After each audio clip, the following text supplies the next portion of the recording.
Hey guys, I wanted to give a quick apology for the quality that y'all are probably gonna see from the video. Um, I was going through some technical issues during this episode, and I promise that I will be sorting them out in the future. Later, hope you enjoy. What's up, y'all? Welcome back to another episode of Denova Show. I'm your host, Denova Otley, and today we got another spicy interview coming up for y'all. Um, Today is going to be more of an entertainment segment centered around music and artistry. And I can't be more excited to introduce this next artist that we're going to be interviewing for the podcast today. But again, remember, if you like the video, please make sure to like, subscribe, and follow for more. Without further ado, I would like to personally introduce Royal Truth Entertainment.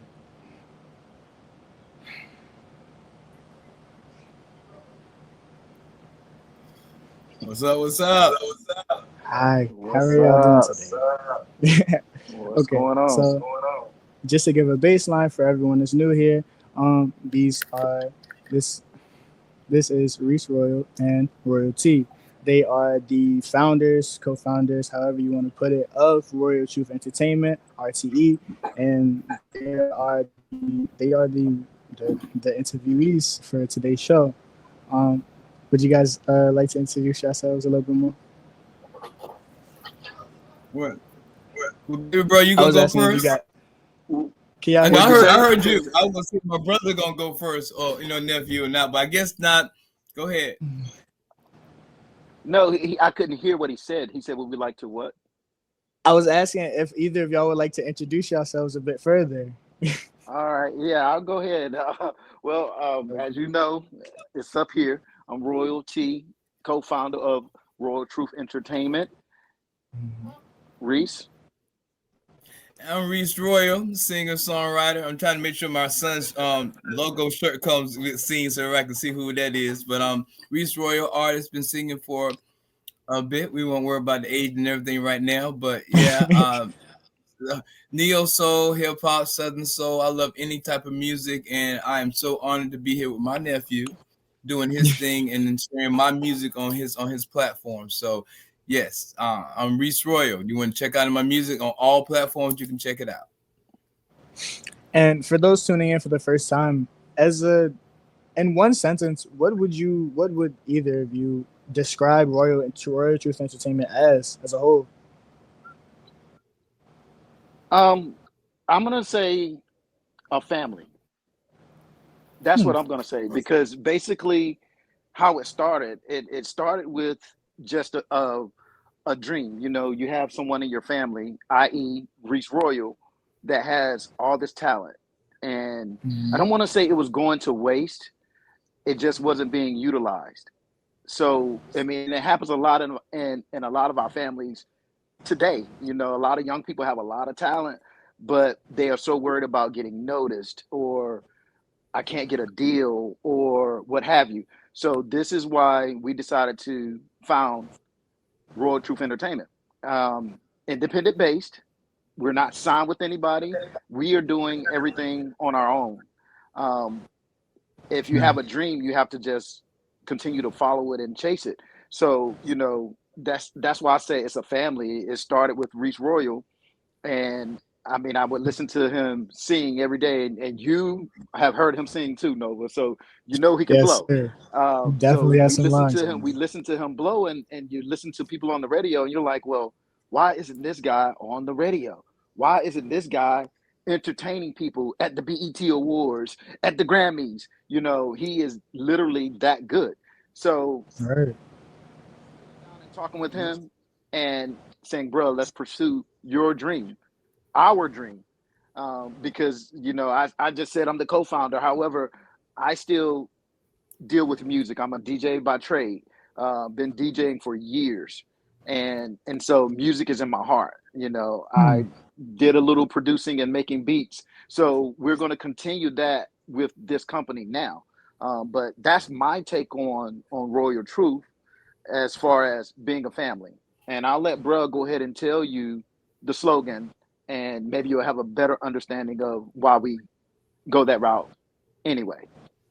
Okay. And I love my brother. I love my brother so much because that setup he gave he's right about it. Family. I'm glad he used family because how it happened was I was asked to sing in a gala.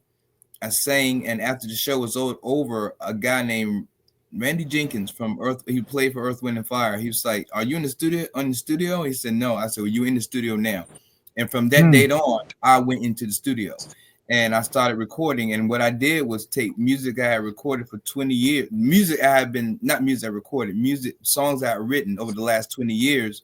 Went in the studio and started to record those. Of course, brought my brother in on one track called "Confused." You want to go check it out.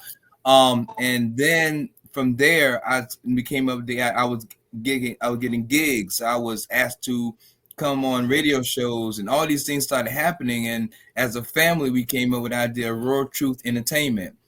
My brother's name is Royal T. He was the DJ Royal T before I became Reese Royal as the artist. So Royal Truth Entertainment was simple mind Y'all to figure always out. been royalty.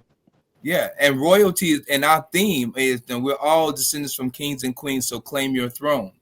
Royal Truth Entertainment, that's our mission statement. So we all royalty. So claim your throne, and basically we're claiming ours. And I see your throne right there on your crown right there on yours as well. So yeah, you see, you know what I mean. Yeah, we all claiming our crowns around here. Oh, Exactly. well. I was wondering though, can you take us back to you realized that music was truly your calling, like as a singer, as a songwriter? My calling? Mm-hmm. Probably since birth. I'm gonna answer that for him because I'm not gonna say ages or anything like that, but I've been knowing this man all my life. There's no age. Ever since I've known, I'm like he has been singing, and I'm talking about when you're in high school, being asked to sing national anthems and singing at graduations and things of that nature. I mean, you can't be not good. You're right. Yeah. Okay. Actually, see, I'm glad you brought that. That's another thing. I got United Way. I don't know if you're that's not a big entity at this point anymore. But when I was in high school, United Way, I sang at an event, and United Way came to me and asked me to do the commercial, the radio commercial. So I ended up singing their theme for United Way for radio commercials when I was 16. Yes. So I guess, yeah. I mean, I love singing. I love music. Prince, I'm a big Prince fan. Love music, period. And there he didn't is. know what my fitting was. So yeah. In my background, there he is. Prince. Yeah, I just love the music. So from birth, I don't know. I mean, it's kind of weird to say. I've been doing it, bro's right. I've been doing it all the time, but our family taught us to get educated, find foundation and do all of those things. And with that being the case, automatically I focused on school. I was a straight A student. I went to UNC Chapel Hill, go Tar Heels. So I purposely spent my life focusing on being successful. And music is nephew, if you want to go there, we can have the conversation about how I feel about music right now. It's a crazy thing, but I love music, and I feel like R&B was dying, and that's what got me to get out here to start performing or trying to do music, because I felt R&B was dying. See, you hit a subject now, and nephew, I'm not trying to take over your show by any means. Look, Stop me at any point. But bro just hit he said, let's speak on the music of today. Don't get me wrong. I am not a hater. And I can appreciate the game. Put it that way. I can appreciate the game. However, substance. I don't feel that there's a lot of substance in music nowadays. I think there's more gimmicks, more than substance. And so I agree with that. This is going to be kind of what, and Reese Royal has already told you that we're fans of Prince, and Prince was very original. So I think this is where Reese Royal is bringing some originality and some substance back to the music genre. if you like it, you like it. You don't, you don't. However, he's coming from the heart, and he's giving you real life situations, substance, something you can relate to, something you can sit back and go and say, "I love you. I love you. I love my girl. I love my man. Whatever." Things that's gonna make you remember the hard times, all that. Yes, just some real good soulful music. And like I said, I'm not hating on the gimmicks because that's making people a lot of money. These Hmm. TikTok dances and gimmicks. I mean, they are quite cute. I'm gonna say quite cute. Ah, cute. But Cute. what happened to the Michael Jacksons and the MJs, and I mean the Princes and the Michael Jacksons and the Marvin Gayes and the Al Greens Hmm. and the real soulful music. And a lot of nowadays don't even want to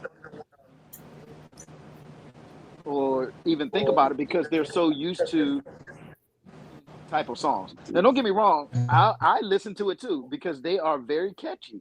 They're very catchy. However, I listen to it and I dance to it because I try to learn some of the dances as well because I dance with my kids.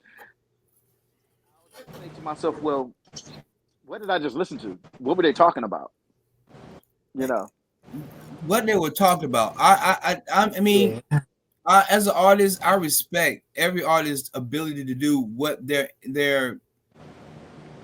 gimmick is. Gimmick. But I respect artists who come with authentic. I mean, well, let me give it. Authenticity. Well, yeah, I was trying to say it, but I would also think about the same person at the same time. Erykah Badu, the way she came, how she presented herself at that beginning, she was authentic in how she presented herself. So, Mhm. and it's real, if that makes sense. Now, I'm gonna It flip was that how to she carried herself inside and outside of her music. yes. It was just you could relate. I mean, I mean, well, not saying people can't relate to the music they're getting right now. It just like, but my problem is that I mean, these are gimmicks. I mean, I don't want to touch any particular artist on purpose. I'm trying. That's what I'm doing. That's what's happening in my head right now. I'm trying not to. So I'm gonna Right. not do that. That's not what I'm not gonna do. But my point is, we always try to judge these people, and we don't know these people from Adam or Eve. We've never interacted. Now, I've interacted with artists, but then at the same time, I'm just saying we see artists and we judge them according to what we see. Okay, we don't know these Mhm. people personally. What I look at as actors and singers, I look at how you act outside, which now because of social media, we know everything, and I look at what kind of product you create. Okay, and putting those two together, get an idea of who you are as a person, if that makes sense.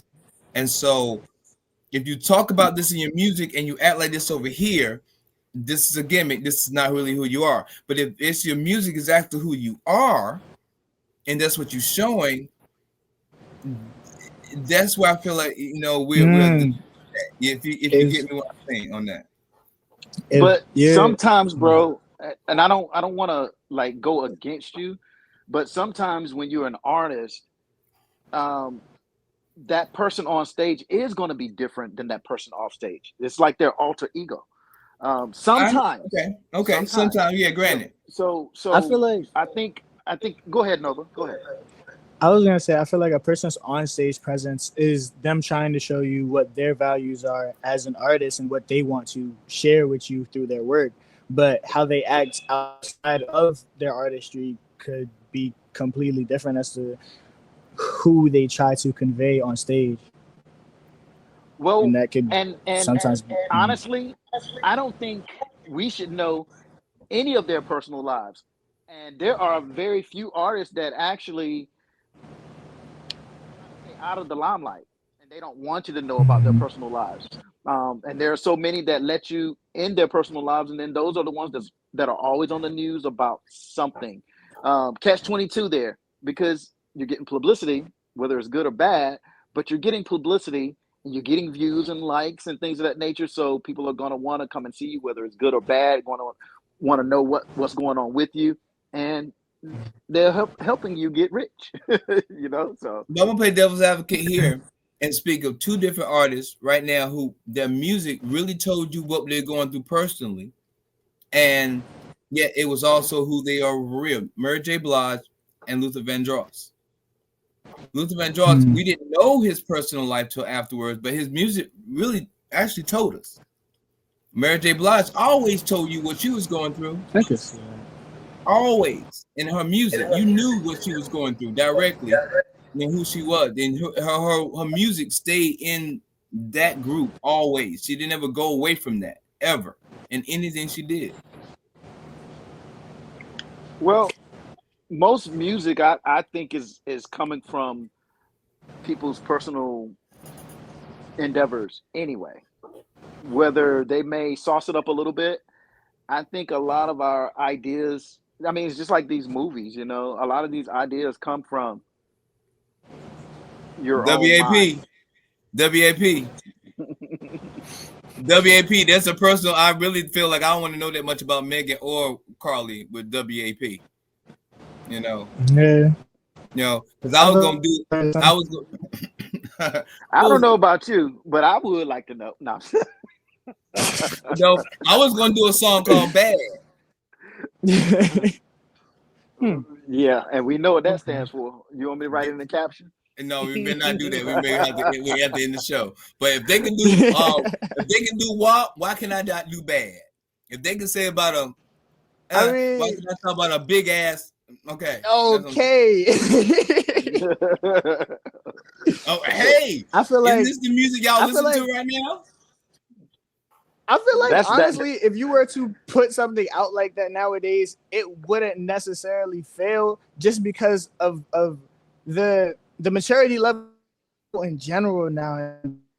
Want to hear about some of the craziest things that go on in people's lives. They want to hear. That's why they follow gimmicks so much, because they want to hear about all of these crazy things that are happening. Oh, how do I get like them and get money in these streets? Oh, how do I have 5 baby mamas and they all know about each other? Like, they want that. They know that's not what they can have, so they listen to it through these gimmicks, and people are taking advantage of that. Yeah, see. But when WAP came out, I literally almost went in the studio and did a BAD. I was gonna sample Michael Jackson "Bad," and I was gonna do a song called BAD, and I knew it was gonna be the answer to WAP. Okay, but I'm gonna leave that one alone. We probably should. Okay.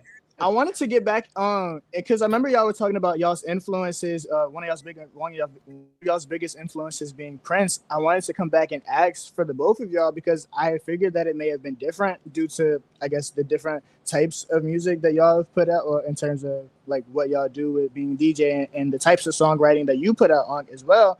But I wanted to know, who were y'all's biggest musical influences growing up, and how do they show up today in your sounds and either of y'all sounds? Because Uncle T, do you still DJ to this day?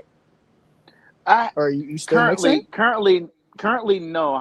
However, I am in the process of rebuilding that portion of Royal Truth back up. It's going to be a little bit more on the production side of things, but yes, it's coming back very soon. Okay. Me being in the military slowed things up a little bit. However, I did DJ while in the military and DJ'd overseas. So a lot of different genres of music, you know, UK garage, we call it garage, but UK garage, techno, R&B, hip hop, you know, rock and roll. So it's all there. But to answer your question about the influence, my influence has always been Prince. Bruh can take you back a little further than Prince, a little deeper than Prince, probably some of Prince's proteges. But protege is Prince. That he's always been an inspiration to me from a child. Most people my age say, "Oh, it was Michael Jackson. It was Michael Jackson." Not me. Prince was just a little bit different, and I consider myself a little bit different, eccentric, if you will. Um, and he's just been one of those type of people that he's a perfectionist. And bro will probably look at me and say, "Oh, I see," because he tells me that I'm a perfectionist too. But it's one of those things you want to keep working at. You have when you're given a task, whether it's music or whatever it is, you want to keep working at it until it's right. Well, Prince was one of those type people. He could stay in the studio all night. If you check out any documentaries of Prince, they would say, they're doing studio sessions. They would go to lunch. Prince wouldn't go to lunch. He would still be there when they came back. And then when they left for the end of the day, Prince is still there. That's kind of me. That's how I breathe, how I live. And he's just so original, authentic with everything that he came out with. Some of his things flopped. However, it was just his originality. I mean, it was just inspiring to me that one person at the young age that he was could actually take the time to learn every instrument, to 22. just, yes, to dedicate his life to music. And who is he doing it for? He's doing it for us. I mean, doing it for himself, yes, but he's doing it for us. I mean, he talked about Prince. Prince definitely influenced, because I'm going to piggyback saying 22 instruments, right? All of his music, wrote music for many other artists through the whole 80s era. But to highlight other artists, and real as an artist singer, I will go with a ironic group of people: Erykah Badu, Jill Scott, Bilal, music, Maxwell. Far as that's on the singer part of it, that really is the singer part of Reese Royal. As becoming a writer and writing music and being with different producers, actually worked with one of music's producers, and hearing my feedback from them, then my respect goes to other artists such as Dolly Parton, Luther Vandross. When I checked and found out who actually writes their music. And let me go ahead and give him credit, Neil, because Neil wrote half of everything that any hit that Beyonce may have thought she had. So it to me now as an artist growing, yes, Prince was the influence. Adele, another great one. Her writing, she reminded me of Mary J. Blige. If Mary J. Blige could write her music, that's what Adele is. She went through that emotion and then she just turned around and gave you amazing music. Okay, I mean, her album hit 10 million at the same time Confession by Usher hit 10 million. So that lets you know how fast that she sold 10 million copies. It took Usher 10 years to get to that 10, and she got to it in a year. Okay, so I admire her as well. But then because I'm age and I don't want to go there, I would really be honest and say names that would crack you up and say Ella Fitzgerald, Sarah Vaughan. These artists, they affected me because they were the first of their kind. Billie Holiday, those artists, because they were so uniquely themselves. And I love doing any type of music. I'm working on a country song. I like to do anything. I don't like to be boxed. I want to do anything that's possible. I love classical. I sang classical music. So I love everything. The only thing I don't like is bluegrass. But other than that, I love everything else. So I mean, if I list that list of people, it would be a list of at least 100, because there's so many people to give respect to when it comes to music. Now you like bluegrass. I do not. I don't like bluegrass. Beverly Hillbillies. He ain't hearing me no. You like bluegrass. Who, me? Oh, huh? Fred. I'd rather it be green, okay. But anyway, we continue on with that. But yes, I'm not 100% sure whenever it will be cutting back, but I wanted to just start us clean and ask you, Uncle Reese, what's the songwriting process like from the spark of an idea to, I guess, a finished track? Or essentially a finished track and or album? It's different. It's several processes. Sometimes I hear an amazing beat, amazingly, like for example, the Lil Kim song. I forgot what it was called. No, what was the name of it, bro? I forgot now. Crush on You. Crush. And I love the music so much. I actually wrote a song sampling that music. I get a beat in my head. I hear a melody in my head. I record it. I keep on playing with it, and then I go in the studio and I create the music around it. So, or I have an idea. I wrote the word alone on a piece of paper 10 years ago, and I kept on writing on what that meant to me until it took 10 years to write this song alone, and then I recorded it. So the process adjusts accordingly. I mean, it really changes, depends on the vibe and the mood. If I can hear something and want to use that music, that exact music, or I want to sample a piece of it, or I just want to take the bass line or something from that song, or like I said, I can just have words that I feel, and then I start have to try to create the music around it. So the process is far ranged. It's kind of fun. That's why I finally can call myself a songwriter, because it's a process, and you can especially when you're doing all of it, you're singing all the parts right now. It's kind of fun. It's a good process. It's like a baby. I understand when artists say this is like my little baby, and I brought it up to where it was. It's a process. So I can start with words, I can start with a melody, I can start with some music. It really just depends.